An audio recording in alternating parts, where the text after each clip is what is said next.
دل بدل دے، دل بدل دے۔ شروع اللہ کے نام سے جو بے حد مہربان نہایت رحم کرنے والا ہے۔ ابو ہریرہ رضی اللہ تعالی عنہ بیان کرتے ہیں، رسول اللہ صلی اللہ علیہ وآلہ وسلم نے فرمایا، ابن آدم کے ہر نیک عمل کو 10 گنا سے 700 گنا تک بڑھا دیا جاتا ہے۔ اللہ تعالیٰ فرماتا ہے، روزے کے سوا کیونکہ وہ میرے لیے ہے اور میں ہی اس کی جزا دوں گا۔ وہ اپنی خواہش اور اپنے کھانے کو میری وجہ سے ترک کرتا ہے۔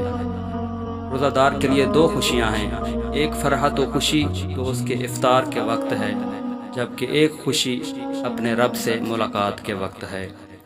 اور روزہ دار کے منہ کی بو اللہ کے ہاں کستوری کی خوشبو سے بھی زیادہ بہتر ہے۔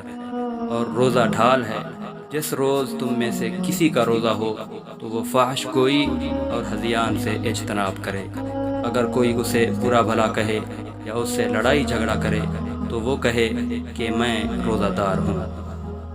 دوستو، اللہ تعالیٰ سے دعا ہے اللہ رب العزت ہمیں اس پیاری سی حدیث پر عمل کرنے کی توفیق عطا فرمائے، آمین۔